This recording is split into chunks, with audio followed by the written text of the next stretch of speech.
As encostas da Serra Catarinense estavam submersas num silêncio que parecia engolir tudo. As araucárias majestosas e antigas curvavam-se sob o peso da neve, e todos os sons do mundo pareciam aprisionados sob o manto branco e espesso. Apenas o vento minuano, uivando impiedosamente, estava vivo, cortando a pele como 1000 navalhas afiadas, zombando de qualquer calor humano que ousasse desafiá-lo.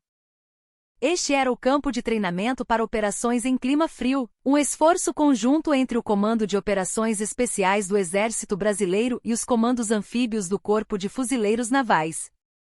A cada expiração, o vapor que flutuava no ar congelava instantaneamente, depositando-se como uma geada branca nos bigodes e sobrancelhas.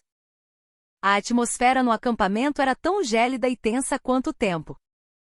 Uma sutil guerra de nervos pairava no ar entre os fuzileiros navais, que se orgulhavam de seu treinamento de ponta e equipamento importado, e os comandos do exército, unidos por um orgulho igualmente feroz, forjado nas mais diversas e implacáveis paisagens do Brasil.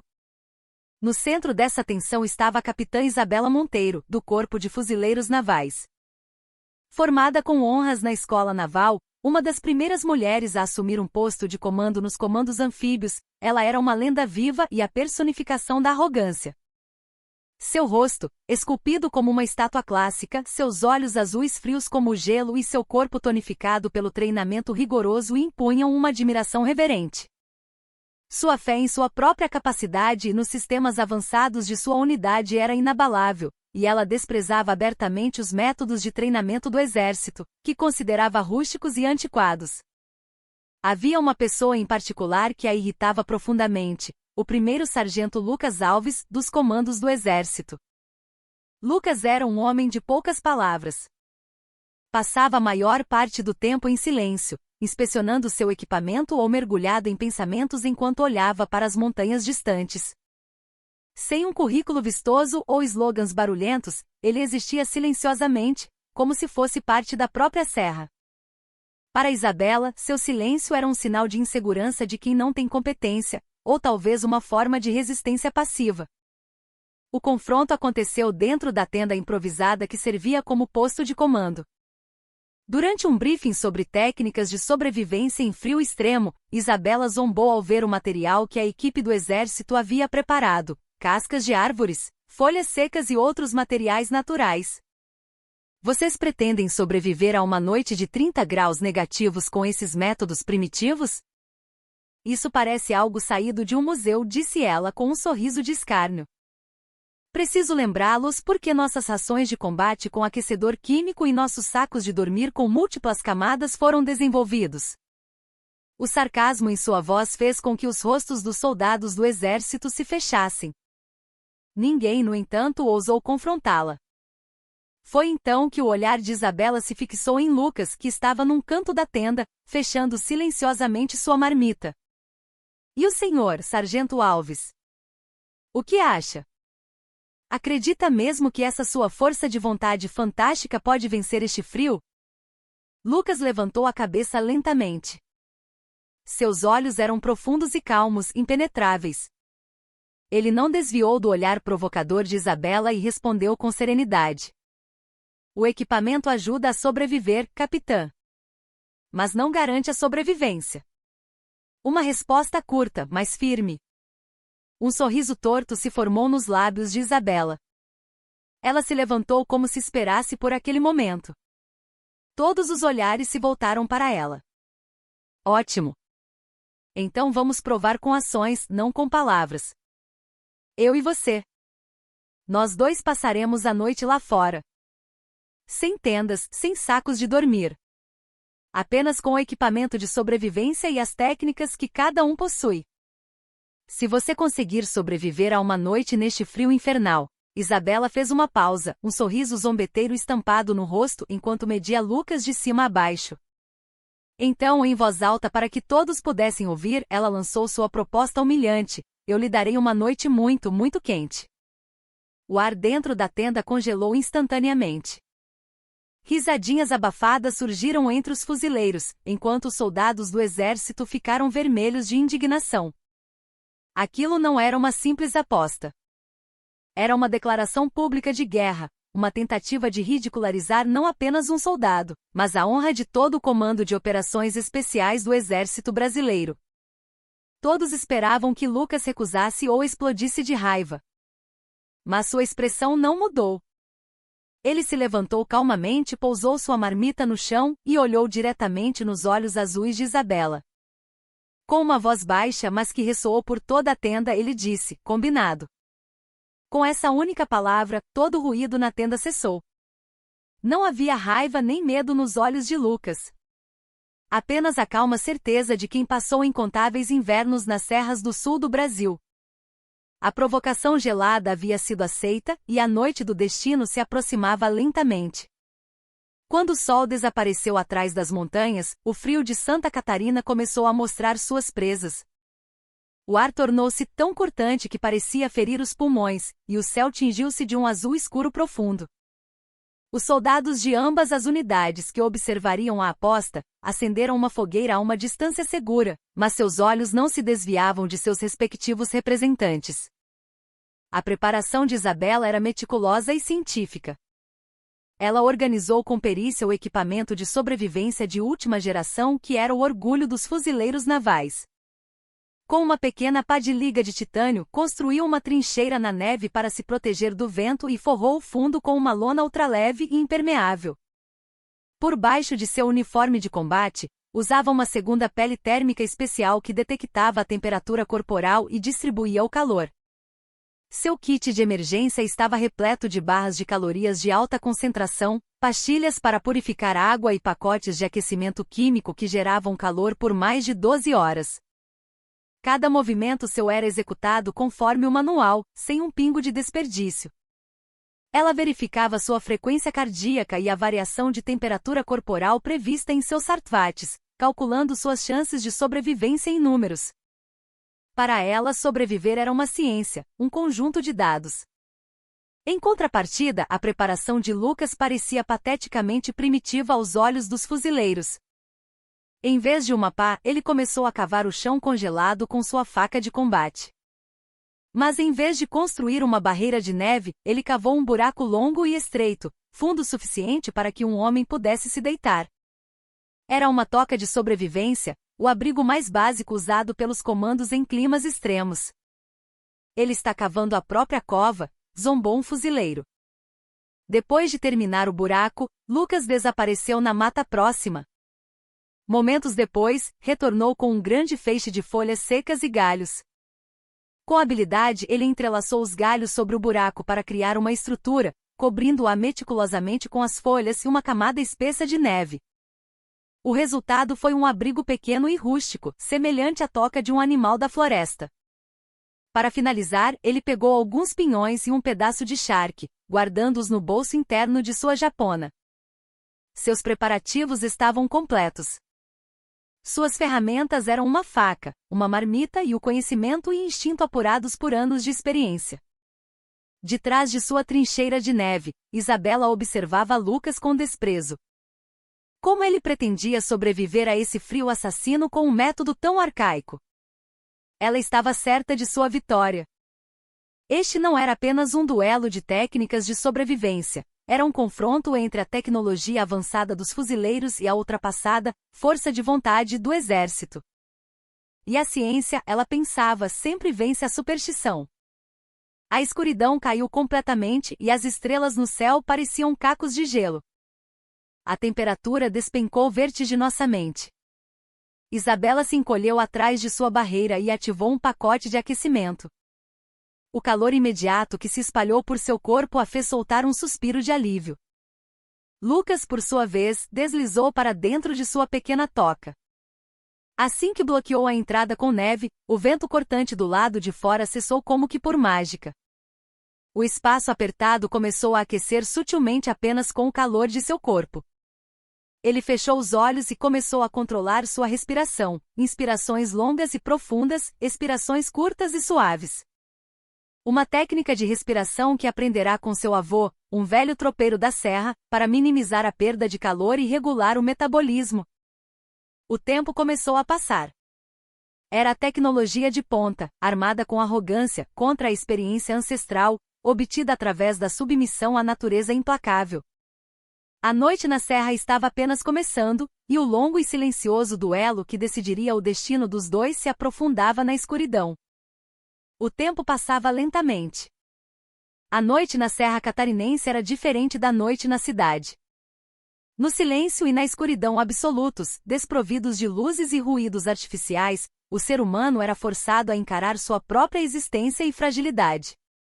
O mundo era dominado apenas pela neve, pelo vento e por um frio que penetrava até os ossos. Na primeira hora, Isabela estava confiante. Seu equipamento de alta tecnologia cumpria seu papel com perfeição. O uniforme de combate de múltiplas camadas bloqueava o vento completamente, e os pacotes de aquecimento forneciam um calor reconfortante.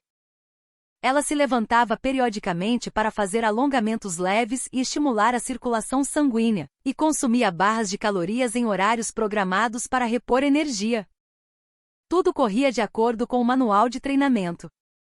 Ocasionalmente, ela olhava na direção da frágil toca de neve que Lucas havia construído. Duvidava que ele ainda estivesse vivo lá dentro.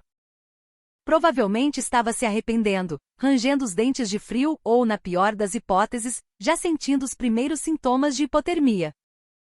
Contudo, com o passar das horas, a situação começou a se desenrolar de forma diferente do que Isabela esperava. A temperatura, que caiu abaixo de 30, aproximando-se de 35 graus negativos, não era apenas frio. Era como uma criatura viva, persistente e maliciosa, que se infiltrava pelas menores brechas em sua armadura tecnológica. O frio rastejava pelas costuras do uniforme, pelo espaço entre as luvas e as mangas, pela junção da lona com a neve, roubando seu calor. O calor dos pacotes de aquecimento também começou a diminuir. O que antes era um calor intenso, agora era apenas uma tépida mornidão, que perdia força diante da investida do frio onipresente. Isabela precisava se mover com mais frequência e vigor para se aquecer. Mas movimento significava consumo de energia. Ela sabia muito bem que se começasse a suar, o suor congelaria e roubaria seu calor corporal drasticamente. Era um dilema: se ficasse parada, congelaria até a morte; se movesse, consumiria sua energia e no fim, também morreria. A frequência cardíaca exibida em seus sartwates começava a oscilar de forma instável. Enquanto isso, dentro da toca de Lucas, o ambiente era de outra dimensão. O vento cortante do lado de fora era bloqueado pela espessa camada de neve e terra. As folhas secas que ele havia espalhado funcionavam como um excelente isolante, impedindo que o calor de seu corpo escapasse. O espaço confinado mantinha uma temperatura sutilmente mais alta apenas com sua respiração. Ele não se movia. Como um urso em hibernação, ele minimizava todo o gasto de energia.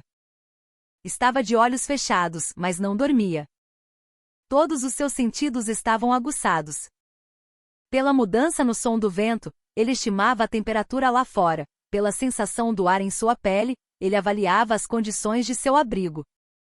Sentia fome, mas sabia por experiência que comer naquele momento seria um erro tolo, pois desviaria o sangue para o estômago para a digestão, diminuindo a temperatura nas extremidades, como as pontas dos dedos das mãos e dos pés. Ele simplesmente esperava. Esperava que a força implacável da natureza atingisse seu pico e começasse a ceder. Ele se tornará parte da própria natureza, encolhido em silêncio. Isabela tentava desviar seus pensamentos para combater a ansiedade. As glórias da escola naval, as missões no Haiti, os olhares de admiração de seus colegas. Ela tentava se aquecer com o orgulho de ser a melhor do mundo. Mas todo esse orgulho era apenas uma abstração diante do frio que cortava sua carne. O frio era real, a dor era concreta. Os sinais de perigo que seu corpo enviava tornavam-se cada vez mais intensos. A noite ainda não havia chegado nem à metade. A longa jornada noturna estava apenas começando de verdade. Quando a madrugada passou, o inverno da serra revelou sua fúria. O vento não uivava mais e, em vez disso, emitia um som agudo como um grito, enquanto arranhava a terra congelada. O mercúrio no termômetro já havia se rendido há muito tempo. A temperatura testava os limites da sobrevivência humana. A situação de Isabela piorou drasticamente. O equipamento de ponta em que ela tanto confiava começou a falhar, um a um, diante do poder do frio extremo. O último pacote de aquecimento que lhe restava agora estava frio como um pedaço de metal. As barras de calorias de alta concentração congelaram, duras como pedra, quase quebrando seus dentes. Ela começou a perceber que a sobrevivência não era mais um domínio da ciência ou dos dados. Era uma luta primordial. O primeiro sintoma foi um tremor incontrolável. Era o último esforço desesperado de seu corpo para manter a temperatura. O som de seus dentes batendo ecoava pela planície nevada. Os tremores evoluíram para espasmos musculares, e a sensibilidade nos dedos das mãos e dos pés começou a desaparecer. Ela tentou pegar sua garrafa de água com as mãos enluvadas, mas seus dedos não obedeciam, e ela a derrubou várias vezes. Sua mente também começou a ficar confusa. Eram os primeiros sinais de hipotermia. Com a redução do fluxo sanguíneo para o cérebro, seu julgamento ficou turvo e uma sonolência avassaladora a tomou. Só um cochilo. E tudo vai ficar bem, um sussurro demoníaco ecoava em seus ouvidos. Racionalmente, ela sabia que dormir no frio extremo era uma sentença de morte, mas seu corpo não conseguia resistir à tentação de um sono quente e confortável. A arrogância e o orgulho que preenchiam sua mente desapareceram, dando lugar a um medo primordial pela sobrevivência. De repente, ela pensou em Lucas. O que teria acontecido com ele dentro daquela toca primitiva? Talvez já estivesse congelado. Mas e se? E se ele estivesse vivo? O que ele estaria fazendo naquele exato momento? A existência daquele homem, que antes era alvo de seu desprezo e zombaria, agora se tornará ironicamente o único barômetro para medir a possibilidade de sua própria sobrevivência. Enquanto isso, a toca de Lucas permanecia em silêncio. Ele monitorava seu corpo minuciosamente. Um leve formigamento nas pontas dos dedos das mãos e dos pés. Um sinal de que sua temperatura estava caindo. Ele pegou o pedaço de charque que guardava no bolso e o mastigou muito lentamente por um longo tempo. O charque misturado à saliva desceu suavemente, gerando um calor sutil dentro de seu corpo com um mínimo de esforço digestivo. Para não adormecer, ele se concentrou conscientemente. Repetia mentalmente o hino nacional do início ao fim, lembrava-se do rosto de cada membro de sua família. Revisitava seus treinamentos mais rigorosos. Houve momentos de frio mais intenso, situações mais desesperadoras. E ele havia sobrevivido a todas elas. A experiência era sua arma mais poderosa e a fonte de sua força mental inabalável. Do lado de fora, a respiração ofegante de Isabela e um gemido próximo ao choro misturavam-se ao som do vento, chegando a ele de forma tênue. Lucas abriu os olhos. Seu olhar, antes calmo, brilhou com uma intensidade afiada. Ele sabia. A hora mais profunda e escura da noite estava passando, e a vontade de viver de alguém estava se apagando naquela escuridão. O resultado da aposta já não importava. Aquilo não era mais uma batalha entre o homem e a natureza, mas sim uma questão de humanidade. Dizem que a escuridão é mais profunda antes do amanhecer. Para Isabela, essa escuridão era um túnel de desespero sem fim. Agora, seu corpo nem sequer tremia mais. Era um sinal perigoso de que, em estado de hipotermia severa, seu corpo havia desistido de produzir calor. Seus movimentos tornaram-se visivelmente lentos, e seus pensamentos fragmentados. É assim que acaba, ela pensou. De repente lembrou-se da lareira quente na casa de seus pais, no Rio de Janeiro. O aroma doce do chocolate quente que sua mãe costumava fazer. Tudo parecia tão distante. A capitã dos comandos anfíbios que sonhava em ser a melhor do mundo, estava morrendo congelada numa terra estranha por causa de uma aposta tola com um soldado que ela desprezava. Que final patético e absurdo! Com o último esforço, ela tentou pegar sua ferramenta multiuso do kit de emergência. Precisava acender uma fogueira. Mas seus dedos congelados não obedeciam mais à sua vontade. As luvas eram apenas um invólucro inútil, e suas mãos pareciam pedaços de madeira sem sensibilidade. Ela sentiu apenas o toque gelado do metal, mas não conseguiu firmar o aperto. Clang! A ferramenta caiu na neve com um som agudo. Aquele som pareceu estilhaçar de seu próprio orgulho. Ela se inclinou para pegá-la, mas cambaleou e caiu de bruços na neve. A neve branca e fria tocou seu rosto. Estranhamente parecia aconchegante. A sensação de desistência tomou conta de todo o seu corpo. Foi nesse momento. O som agudo do metal, o último que Isabela ouviu, não passou despercebido pelos sentidos aguçados de Lucas.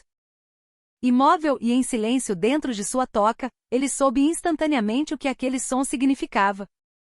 O som de alguém em hipotermia, no último esforço, deixando cair seu equipamento. E o silêncio que se seguiu. Poderia ser o último pedido de socorro ou o som do desespero de quem desistiu de tudo. Lucas não hesitou mais. Ele empurrou silenciosamente a neve que bloqueava a entrada de sua toca. O ar gelado do lado de fora o atingiu como uma fera, mas ele não se importou. Seus olhos já estavam acostumados à escuridão. Ele avistou a silhueta tênue de Isabela, caída a poucos metros de distância. A aposta havia acabado. Aliás, uma aposta como aquela nunca deveria ter existido. A Serra julga a arrogância humana, mas não escolhe vencedores e perdedores. Existem apenas sobreviventes e mortos. Ele se aproximou de Isabela. A mulher que o havia ridicularizado e humilhado o dia todo. Sua adversária que tentará manchar sua honra. Mas agora diante dele não estava uma arrogante capitã dos fuzileiros, mas apenas um ser humano morrendo no frio. E deixar um camarada morrer diante de seus olhos não fazia parte do código dos comandos. Uma decisão fria se formou na mente de Lucas. Lucas aproximou-se da capitã caída e, sem hesitar, avaliou sua condição. Lábios arroxeados, pele pálida com um tom azulado, respiração superficial e irregular. Hipotermia severa. Um estado que poderia levar à morte se não fosse tratado imediatamente. Ele tentou levantá-la, mas ela estava praticamente inconsciente, desabando sem forças. Esperar pela equipe médica era impossível. Ele decidiu que precisava levá-la para sua toca. Lucas a colocou sobre os ombros. O peso dela, que parecia muito menor do que ele imaginava, o fez sentir quão frágil era a vida.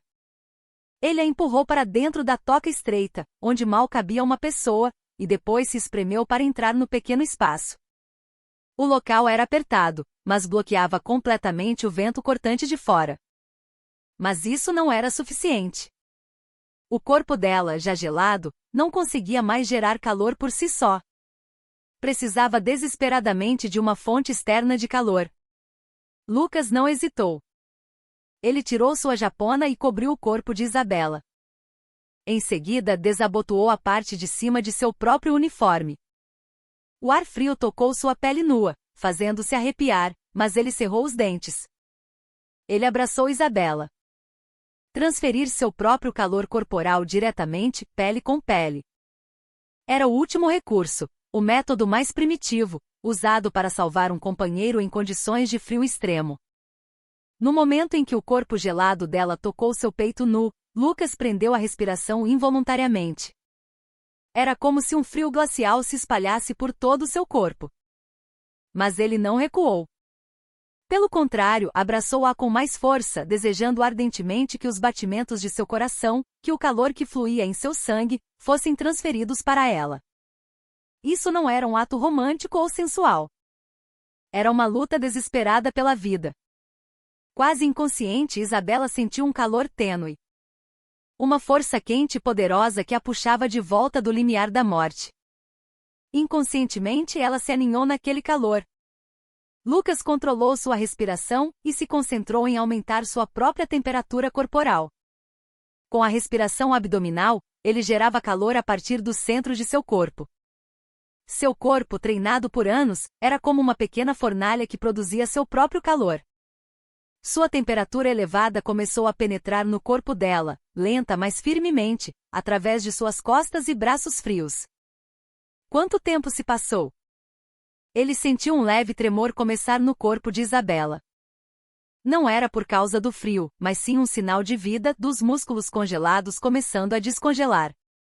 Lucas soltou um suspiro de alívio. O pior já havia passado. Na pequena toca de terra, os 2 soldados, um do exército e uma da marinha, suportavam a noite gelada, apoiados um no corpo do outro. A aposta que começou com zombaria e arrogância havia se transformado num ritual sagrado de um ser humano salvando a vida de outro. Ainda faltava um tempo para o amanhecer. No momento em que o véu mais escuro da noite se dissipou e o céu a leste começou a se tingir de um azul tênue, o rugido do motor de um caminhão militar quebrou o silêncio do campo de treinamento. Com o fim do tempo da aposta, os comandantes e a equipe médica de ambas as unidades vieram verificar a condição dos 2. Sob a luz dos faróis do caminhão, apenas a toca rústica que Lucas havia construído se destacava na neve. A trincheira de neve onde Isabela ficará estava parcialmente desmoronada, e ela não estava em lugar nenhum. Um olhar de preocupação surgiu no rosto do comandante dos fuzileiros navais. Onde está a capitã Monteiro? Nesse momento a neve que bloqueava a entrada da toca desmoronou por dentro e Lucas apareceu. Seu rosto estava exausto pela noite sem dormir e pelo frio, mas seus olhos estavam vivos e alertas. Ele apontou silenciosamente para dentro da toca. A equipe médica correu e examinou cuidadosamente o interior. Lá dentro, encolhida e coberta com a japona de Lucas, estava Isabela. Ela estava consciente, mas ainda incapaz de mover o corpo direito. Os médicos rapidamente verificaram seu estado, envolveram-na em um cobertor térmico e a colocaram em uma maca. Hipotermia aguda. Mas ela já passou pelo pior. Se tivéssemos demorado um pouco mais, teria sido muito perigoso, relatou o oficial médico. O comandante dos fuzileiros suspirou aliviado. Seu olhar se voltou para Lucas, que permanecia em pé em silêncio. A situação era clara para todos. Lucas estava de pé, firme, enquanto Isabela mal conseguia se mover sem a ajuda de outros. A aposta terminara com a vitória absoluta do sargento Lucas Alves. Nenhuma palavra foi trocada entre os soldados das 2 unidades que observavam a cena. Os rostos dos fuzileiros não mostravam mais zombaria ou escárnio. Em vez disso, uma mistura de admiração, surpresa e um leve toque de vergonha. Os soldados do exército, em vez de comemorar, olhavam para Lucas em silêncio, transmitindo um apoio e respeito mudos. Um silêncio estranho, sem a euforia do vencedor nem a humilhação do perdedor, pairava sobre o campo de treinamento. Enquanto era carregada na maca, o olhar de Isabela encontrou o de Lucas, que a observava de cima. Em seus olhos não havia o triunfo do vencedor nem pena. Apenas a mesma calma profunda e silenciosa da serra. Ela desviou o olhar. Naquele momento, cada célula de seu corpo compreendia quão tola e perigosa havia sido sua arrogância. Ela não apenas perdeu a aposta, mas foi completamente derrotada como soldada e como ser humano. E junto com esse sentimento de derrota, as palavras que ela mesma havia proferido na noite anterior ecoaram em sua mente: eu lhe darei uma noite muito, muito quente. Agora, essa promessa não era mais uma ferramenta de zombaria, mas uma dívida pesada que ela teria que pagar, pesando sobre seus ombros. No ar frio do amanhecer, ela teve que admitir sua derrota. Dentro da enfermaria, o ar quente começou a descongelar o corpo de Isabela. Com o soro aquecido entrando em suas veias, a sensação de estar viva finalmente se tornou real. No entanto, em contraste com a recuperação de seu corpo, sua mente estava mergulhada em um profundo caos de confusão e vergonha. De olhos fechados, ela revivia vividamente os acontecimentos da noite anterior. A japona de Lucas cobrindo seu corpo e na pequena toca de terra, seu corpo forte e seu calor intenso abraçando-a. Era o calor da vida, a compaixão oferecida pelo homem que ela tanto desprezara. Ele a salvara e ao mesmo tempo estilhaçara seu orgulho. A atmosfera no campo de treinamento mudou completamente da noite para o dia. Os fuzileiros não mais subestimavam os soldados do exército. O nome do sargento Lucas Alves, em particular, tornou-se objeto de respeito e admiração em suas conversas. O fato de seu método de sobrevivência, que parecia primitivo, ter superado o equipamento de última geração dos fuzileiros foi um choque para eles. Isabela, deitada na cama da enfermaria, olhava fixamente para o teto. sua derrota se tornaria motivo de chacota em toda a sua unidade. Seus títulos brilhantes, formada com honras na escola naval, a mais jovem capitã dos comandos anfíbios, perderiam seu brilho diante da vergonhosa alcunha de a mulher que perdeu uma aposta para um sargento do exército e teve sua vida salva por ele. Mas algo a atormentava ainda mais, a responsabilidade por suas próprias palavras. Uma noite quente. A frase tinha uma conotação sexual explícita, com a intenção de humilhá-lo e ridicularizá-lo. Mas agora a situação estava invertida. Ele venceu a aposta, e ela lhe devia a vida. Honrar uma promessa era uma virtude e uma questão de honra para um militar. Se ela ignorasse essa promessa, seria não apenas alguém que implorou pela vida, mas também uma covarde que não cumpre sua palavra. Ela estava em conflito. Queria, de alguma forma, evitar essa situação humilhante.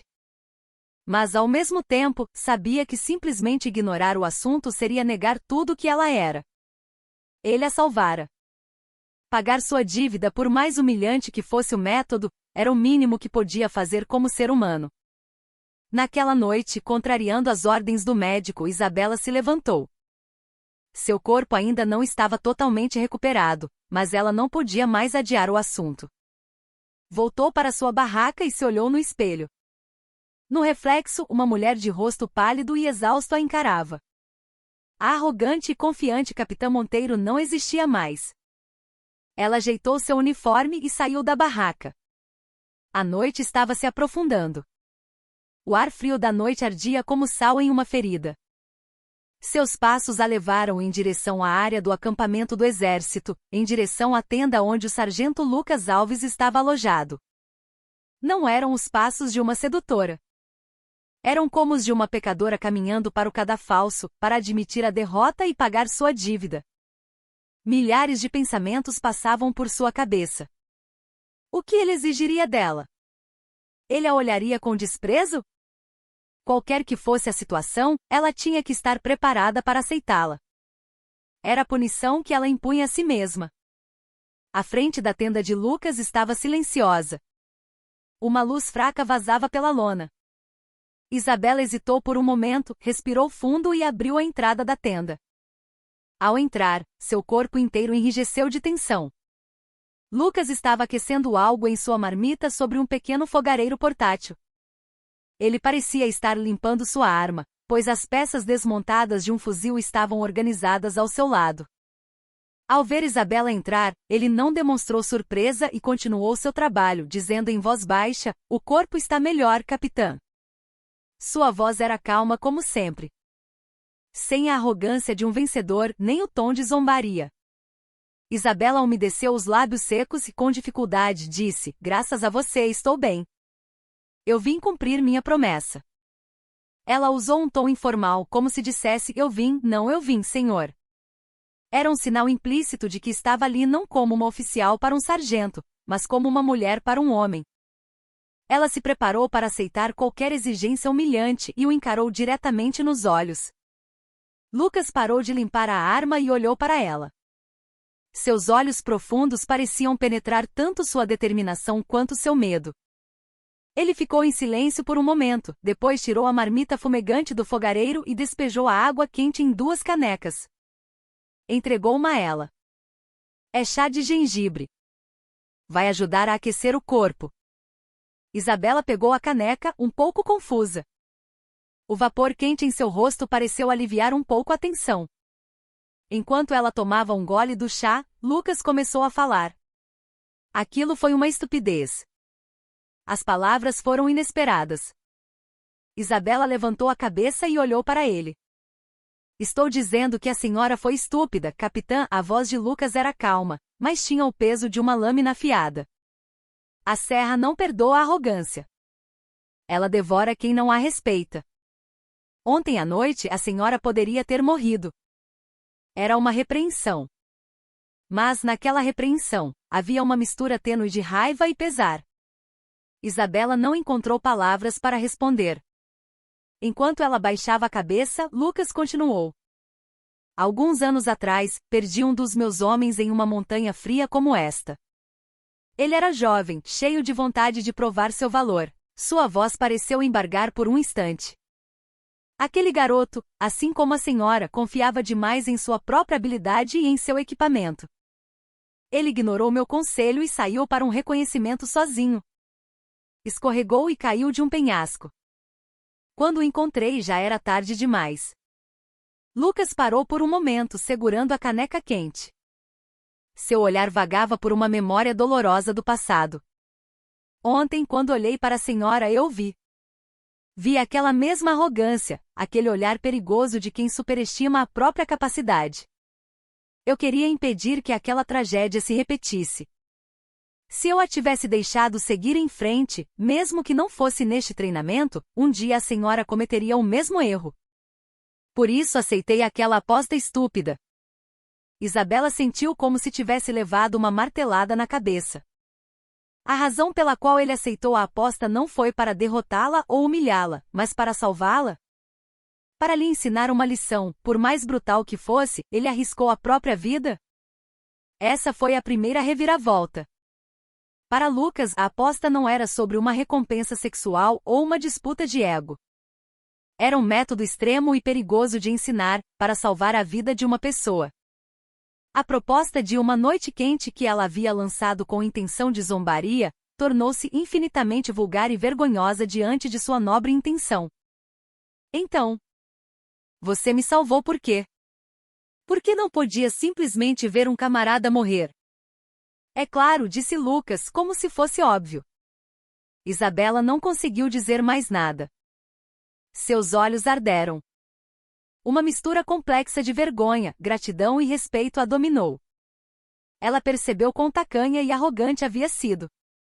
Ele não era apenas um sargento. Era um líder que carregava suas próprias dores, um verdadeiro soldado que sabia como salvar vidas.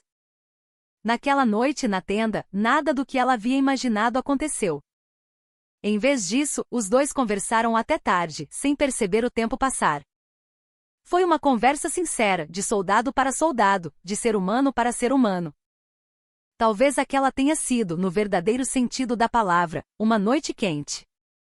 Não uma de contato físico, mas um momento intenso em que suas almas se chocaram e se compreenderam. A partir daquela noite, a relação entre os dois entraria em uma fase completamente nova. Após a conversa daquela noite, Isabela se tornou uma pessoa completamente diferente. A arrogância e o cinismo desapareceram de seus olhos.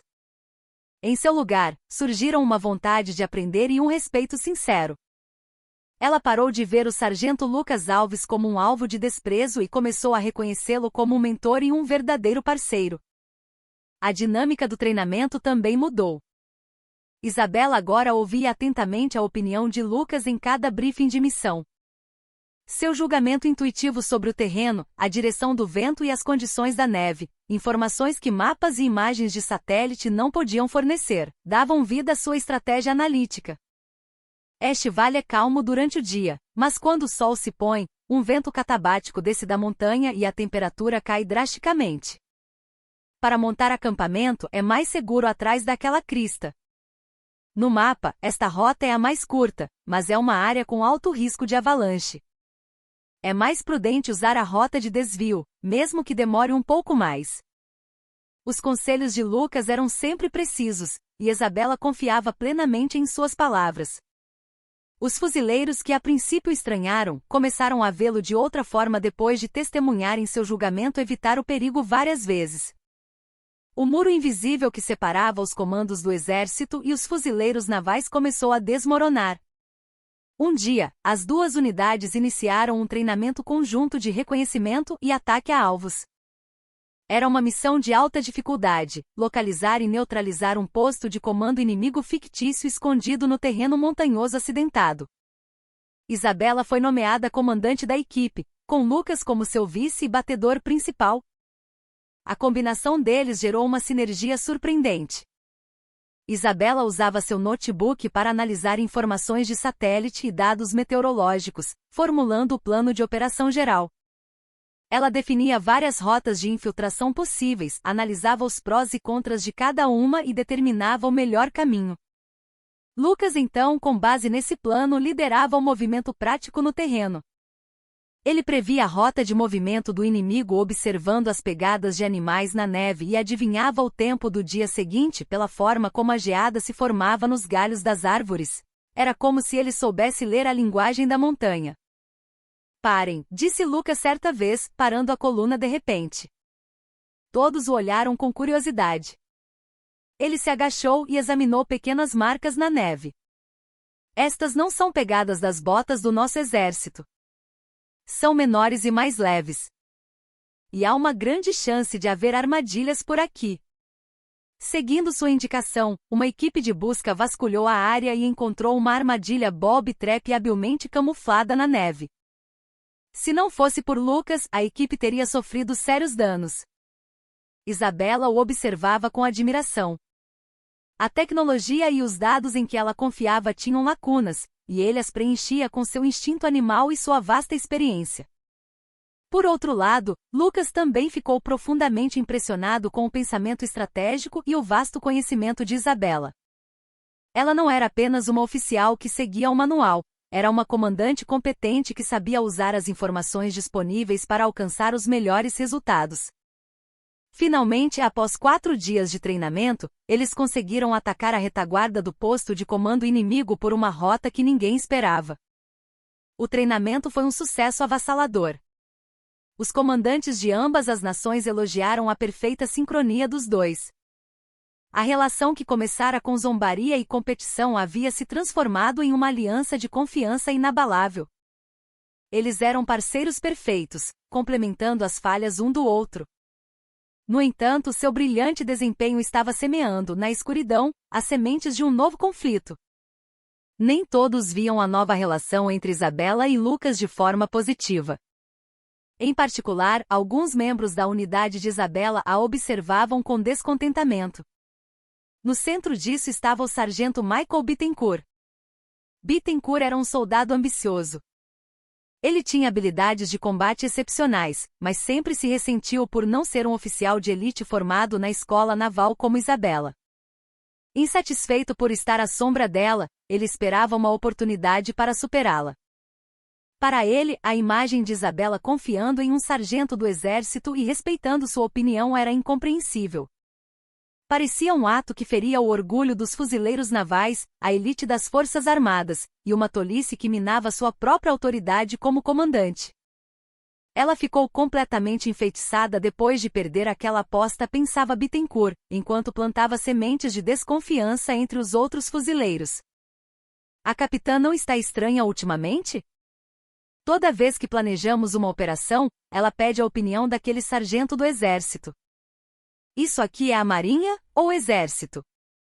Com certeza algo aconteceu entre eles naquela noite. Senão ela não estaria babando por ele desse jeito. Seus sussurros foram eficazes. Alguns membros da equipe começaram a questionar a liderança de Isabela. O descontentamento cresceu especialmente quando suas decisões, baseadas nos conselhos de Lucas, os forçavam a usar rotas de desvio difíceis ou a modificar os planos de treinamento. Eles começaram a acreditar que Isabela havia perdido seu julgamento objetivo e estava sendo influenciada emocionalmente por Lucas. Isabela e Lucas não perceberam essa atmosfera. Os dois estavam focados apenas no objetivo comum de concluir o treinamento com sucesso. A parceria deles se tornava mais sólida a cada dia, o que só atiçava ainda mais o ciúme de Bittencourt. Bittencourt passou de simples fofocas para ações que minavam concretamente a autoridade de Isabela. Ele começou a questionar cada ordem que ela dava com base nos conselhos de Lucas, ou deliberadamente agia com lentidão, abalando a cadeia de comando. Esta área foi confirmada como segura por imagens de satélite. Realmente precisamos arriscar e enviar uma equipe de reconhecimento? Estamos com poucos suprimentos. Se seguirmos o plano da capitã, o cronograma atrasará demais e poderemos ficar isolados. Suas contestações pareciam razoáveis na superfície, então outros membros da equipe começaram a concordar. Isabela sentiu que havia uma discórdia crescendo na equipe, mas não sabia que era por causa da intriga planejada por Bittencourt. Ela apenas pensava que o moral da equipe estava baixo devido ao treinamento rigoroso e tentava encorajá-los. A suspeita e o ciúme, crescendo como cogumelos venenosos na escuridão. Eles se tornaram um inimigo mais perigoso do que o frio extremo, ameaçando a aliança recém-formada. E esse perigo estava destinado a explodir no último e mais importante desafio do treinamento conjunto. A tarefa final que coroaria o treinamento conjunto era um exercício tático abrangente. Um cenário complexo que envolvia resgatar um VIP sequestrado por um inimigo fictício e retirá-lo com segurança para um ponto de extração designado. A área de treinamento era a parte mais acidentada e remota da Serra Catarinense, e uma tensão que lembrava uma situação real pairava no ar.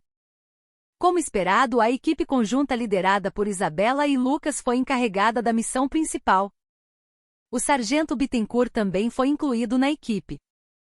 No briefing antes da partida, o comandante enfatizou repetidamente a importância do treinamento. Este exercício não é apenas sobre sobrevivência ou reconhecimento. Todo o processo de coleta de informações, infiltração, resgate e extração deve ser executado de forma orgânica. O trabalho em equipe de vocês determinará o sucesso ou fracasso da operação. A equipe se infiltrou profundamente na área de operação de helicóptero, sob o manto da escuridão. Abrindo caminho pela neve fofa, eles se dirigiram para uma cabana na montanha onde o refém era supostamente mantido. Foi uma marcha forçada de vários dias. Lucas liderava, rastreando os rastros sutis na neve, enquanto Isabela, na retaguarda, controlava a situação geral, ajustando continuamente a rota da equipe e o plano de operação. No entanto, à medida que se aproximavam do alvo, a expressão de Lucas começou a endurecer. Algo estava errado. Tem algo estranho, capitã, disse ele, parando para observar os arredores.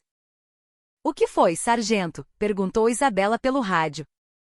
Há outros rastros misturados com os do nosso inimigo fictício. E estas não são pegadas de botas de treinamento. São muito mais profissionais, furtivas. Como se alguém estivesse tentando apagar seus próprios rastros. Bittencourt interveio. Lá vem você com essa história de intuição de novo. Os instrutores do treinamento podem ter deixado outros rastros de propósito para nos confundir. Não, capitã. Não é esse o problema, a voz de Lucas era firme. O cheiro é diferente. Sinto um cheiro fraco de pólvora e de sangue misturado no vento. A tensão percorreu toda a equipe. Isabela imediatamente relatou a situação ao comando superior. No entanto, a resposta que recebeu foi cética. Provavelmente faz parte do cenário do treinamento. Não reaja de forma exagerada e prossiga com a missão conforme o planejado. Era uma ordem do comando, mas Isabela não podia ignorar a intuição de Lucas. Um alarme também soava em sua cabeça. Talvez isso não fosse apenas um treinamento. Ela precisava tomar uma decisão. Seguir as ordens e continuar a missão? Ou confiar na intuição de Lucas e se preparar para um perigo desconhecido? A vida de toda a equipe dependia de sua escolha. Entendido. Prosseguiremos com a missão conforme o planejado, ela relatou pelo rádio oficial. Em seguida mudou para o canal de comunicação interno, que apenas sua equipe podia ouvir. A partir de agora, é real. A segurança é a prioridade máxima. Sargento Alves, na frente, identifique todos os possíveis perigos. Sargento Bittencourt, garanta a segurança da retaguarda. E a partir de agora, ninguém age por conta própria sem minha ordem. Ela fingiu obedecer à ordem, mas ao mesmo tempo começou a se preparar para o pior cenário.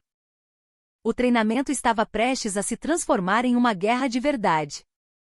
E diante deles, escondia-se uma verdade que eles nem sequer podiam imaginar.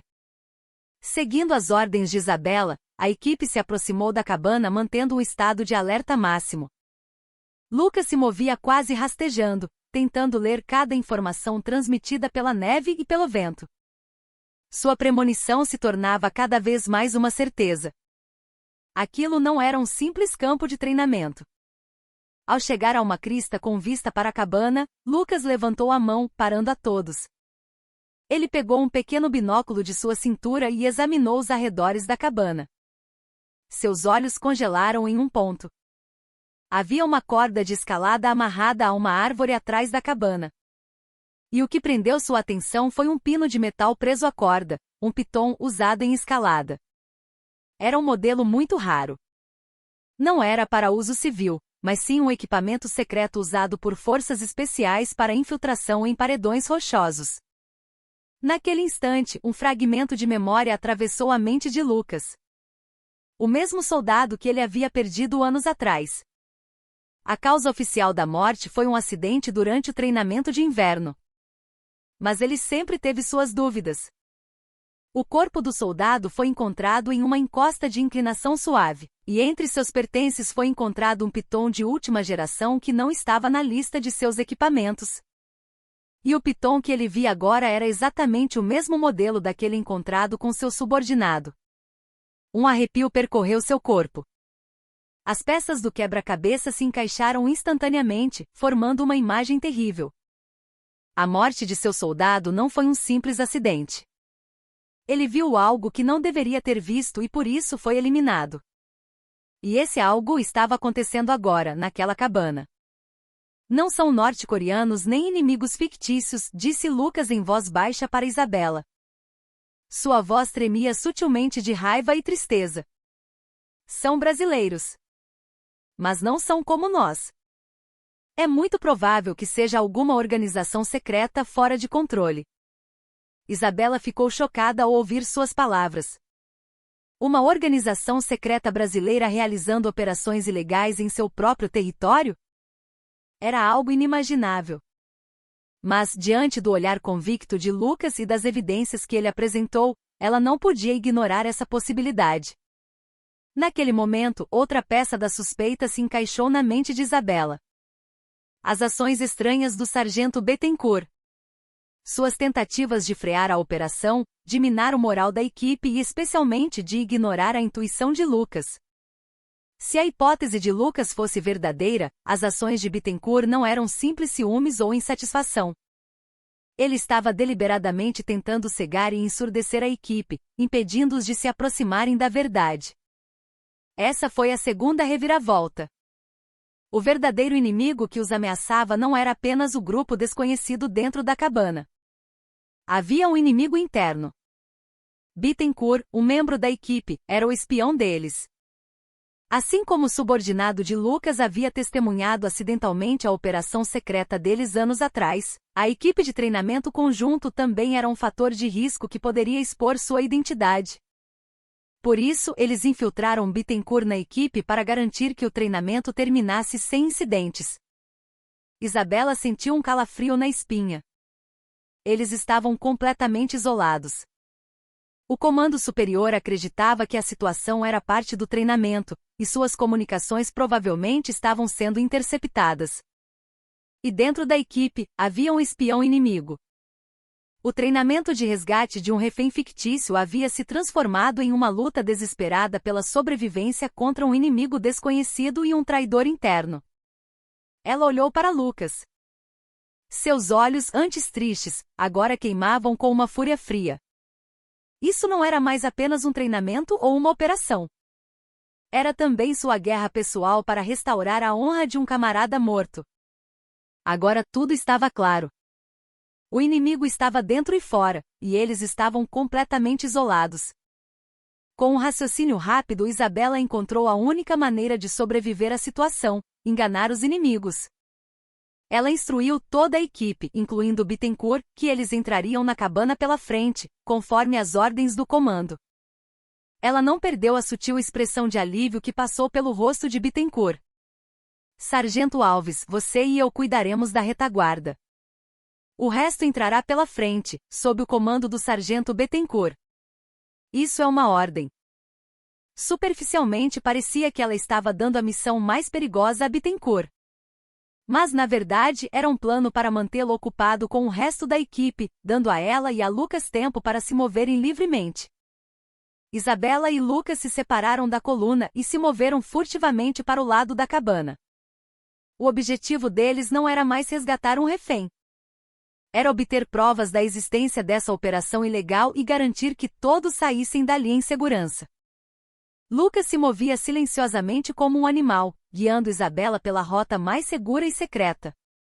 Eles olharam para dentro através de uma pequena janela nos fundos da cabana. Lá dentro, havia homens fortemente armados e um civil aterrorizado, vestido com roupas de pesquisador. O refém era real. Isso não era um treinamento, mas um sequestro real. Nesse momento, um barulho de tiros ecoou da entrada da frente da cabana. A equipe liderada por Bittencourt havia iniciado a entrada conforme o planejado. Mas era uma operação de fachada desde o início. Os tiros eram para atrair a atenção, não um confronto real. Enquanto isso, Isabela e Lucas quebraram a janela e invadiram rapidamente. Os homens lá dentro ficaram atordoados com o ataque surpresa pela retaguarda. Diante dos tiros precisos de Isabela e do combate corpo a corpo relâmpago de Lucas, eles caíram sem chance de reagir. Aproveitando a confusão, os dois garantiram o refém e pegaram o equipamento de comunicação e um notebook com dados que os homens usavam. Era a prova que procuravam. Toda a equipe recuar imediatamente. Para o ponto de encontro secundário, gritou Isabela no rádio interno da equipe. A operação parecia ter sido um sucesso. Mas enquanto corriam pela encosta nevada para fora da cabana, uma figura inesperada apareceu diante deles. Era Bittencourt. Ele havia se afastado dos outros membros da equipe e os esperava. Em sua mão, havia uma pistola, e o cano estava apontado diretamente para Isabela. Passem essas coisas para cá, capitã. A voz de Bittencourt era fria e cínica. O serviço não foi tão limpo quanto eu esperava. Mas podemos terminar isso aqui. Bittencourt, por quê? Gritou um dos outros membros da equipe, chocado. Cala a boca. Para idiotas como vocês, a ignorância é uma bênção. Isso não é da conta de vocês. Uma situação explosiva. Lucas deu um passo à frente em silêncio. Seu olhar não estava na arma de Bittencourt, mas em seus olhos. Foi você anos atrás? Perguntou Lucas em voz baixa. Foi você quem matou meu soldado? O rosto de Bittencourt endureceu por um instante. Não sei do que você está falando. Ah, você sabe. Naquele instante, Lucas se lançou para a frente. Bittencourt, surpreso, atirou, mas a bala apenas roçou o ombro de Lucas. Sem perder essa fração de segundo, Isabela atacou Bittencourt. Após uma luta corporal intensa, Bittencourt foi dominado. Mas a crise não havia terminado. Os homens que sobreviveram na cabana começaram a persegui-los, atirando. A nevasca se intensificou, e balas uniam de todas as direções. No topo da montanha nevada, o confronto final pela sobrevivência havia começado. No momento de vida ou morte, o que o salvou foi a última carta na manga de Isabela.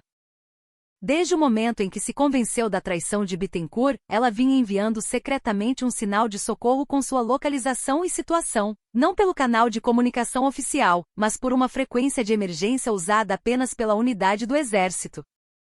Quando eles pensaram que tudo estava perdido, cercados pelos perseguidores, um som ensurdecedor rasgou o céu, e 2 helicópteros de ataque dos comandos do exército surgiram através da forte nevasca. Diante do poder de fogo avassalador dos helicópteros, os agressores desconhecidos foram rapidamente neutralizados. Com a situação sob controle, quem desceu do helicóptero foi o comandante do Comando de Operações Especiais do Exército. Ele confirmou que Isabela, Lucas e os outros membros da equipe estavam seguros e, com uma expressão complexa, disse: "Já sabemos de toda a situação. O resto é com a gente. Vocês fizeram um excelente trabalho." Os eventos subsequentes foram tratados de forma discreta, mas rápida. Bittencourt e os homens capturados foram entregues à polícia do exército, e uma investigação interna em larga escala foi iniciada. Foi revelado que eles eram uma unidade clandestina, fora do controle da Agência de Inteligência Brasileira, que realizava operações ilegais em território nacional. O subordinado de Lucas foi assassinado por ter testemunhado acidentalmente uma de suas operações secretas, e Bittencourt, sob coação e suborno, fornecia informações internas e ajudava a encobrir os incidentes. O caso quase se transformou em um grande problema diplomático, mas foi abafado pelo fato de que os protagonistas que revelaram a verdade eram a equipe conjunta de uma oficial da Marinha, Isabela, e um sargento do Exército, Lucas. Com a justificativa de que a aliança entre as forças havia se fortalecido ao extirpar uma parte corrupta, tudo foi resolvido. O sargento Lucas Alves conseguiu desvendar a verdade por trás da morte injusta de seu subordinado e restaurar sua honra. Foi o momento em que um grande peso foi finalmente tirado de seu coração. Era a catarse profunda que só quem realiza a justiça, para além da vingança, pode sentir. Ele visitou o túmulo de seu subordinado e prestou uma continência silenciosa. A capitã Sarah Jenkins quase enfrentou uma ação disciplinar por insubordinação, mas, ao final, seu mérito em desmascarar um grande inimigo interno e proteger a confiança de uma nação aliada foi reconhecido, e ela recebeu uma medalha especial de honra. Ela não era mais a jovem promissora, arrogante e excessivamente confiante. Havia se tornado uma verdadeira líder, forjada em provações severas, uma heroína reconhecida por todos. O treinamento conjunto terminou, e chegou o dia da partida da unidade dos fuzileiros navais. Pouco antes de embarcar no helicóptero, Isabela foi procurar Lucas. Um silêncio constrangedor pairou entre eles. Nenhuma palavra poderia expressar tudo o que haviam passado juntos. Isabela foi a primeira a falar. Sobre aquela noite quente. Lucas a olhou em silêncio. Ela sorriu fracamente e disse: em toda a minha carreira militar, nunca houve um treinamento tão quente quanto este. Obrigada. Por tudo. Ela não mais falou em pagar uma dívida. A aposta daquela noite já havia cumprido seu propósito em meio a todos os momentos em que eles cruzaram o limiar da morte, enfrentaram a traição e lutaram pela verdade, sublimando-se em um vínculo de outra dimensão. Isabela, em vez de estender a mão, prestou uma continência, o maior sinal de respeito de um soldado. Lucas retribuiu a continência em silêncio. Seus olhares se encontraram no ar. Neles, não havia a memória da aposta tola nem sentimentos sutis entre homem e mulher. Apenas a profunda confiança e respeito que somente camaradas que enfrentaram a morte juntos podem compartilhar. E a crença de que, a partir de então, cada um em sua posição se tornaria um soldado ainda maior. O helicóptero subiu aos céus, levantando uma nuvem de neve. Isabela, olhando para as montanhas de Santa Catarina que se distanciavam, pensou. Ela havia perdido seu orgulho ali, mas em troca, ganhou a alma de uma verdadeira soldada. E isso era mais valioso do que qualquer vitória. A aposta no frio extremo terminou, mudando para sempre a vida de 2 soldados. Passou-se um ano. Na Serra Catarinense, a primeira neve do ano caiu pontualmente. Não era a mesma neve imponente do ano anterior, que parecia querer congelar tudo. Eram flocos grandes e suaves que cobriam delicadamente o mundo, abafando os sons. O sargento Lucas Alves estava sob o beiral do quartel, observando a neve cair em silêncio. A sensação dos flocos brancos e frios tocando seu rosto e derretendo trouxe de volta, de forma turva, a memória daquela noite de inverno. Em seu coração, não havia mais a sombra da vingança ou da raiva. Recentemente, ele visitou o túmulo de seu subordinado no cemitério militar. Ao lado da inscrição fria morto em serviço durante treinamento, uma nova frase havia sido gravada: um herói orgulhoso que lutou contra forças corruptas e defendeu a confiança da nação. A verdade foi revelada, a honra foi restaurada. Lucas finalmente pôde deixar o fardo para trás e, como um simples veterano, derramar um copo de cachaça quente no túmulo de seu soldado. Na gaveta de sua escrivaninha, uma medalha de mérito especial concedida pelo Ministério da Defesa repousava silenciosamente. Ele nunca a usou em seu uniforme. Para ele, aquele incidente não era uma façanha para se orgulhar com uma medalha. Era uma expiação pelo subordinado que não conseguiu proteger, uma dura lição sobre o perigo da arrogância humana e a memória de um companheirismo que transcendia fronteiras e patentes.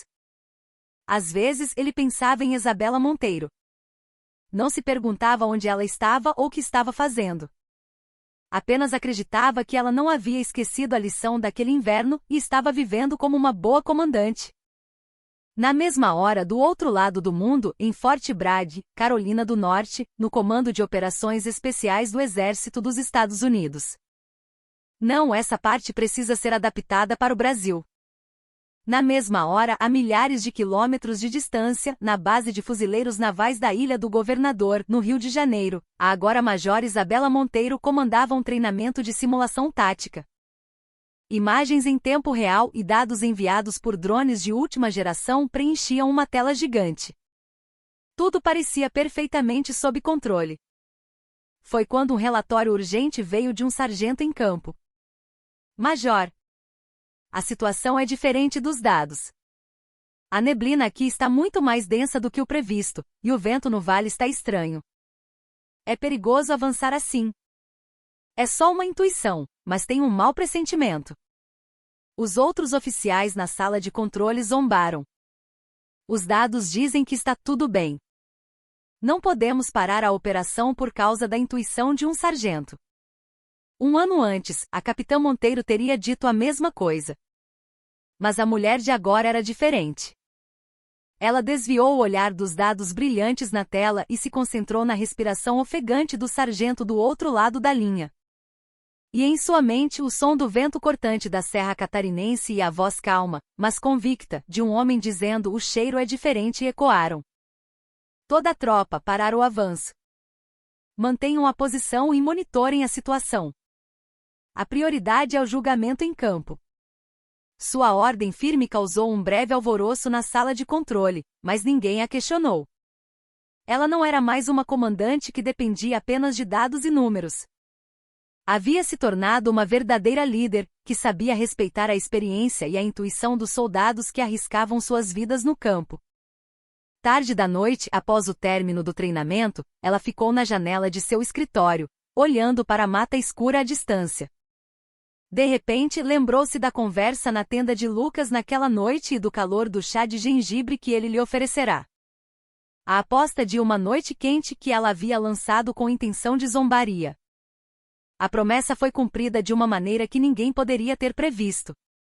Significou todos os momentos em que eles dividiram o calor do corpo para sobreviver ao frio cortante, em que protegeram as costas um do outro no campo de batalha em meio a traições e balas, e em que dois mundos diferentes colidiram, se entenderam e se tornaram um.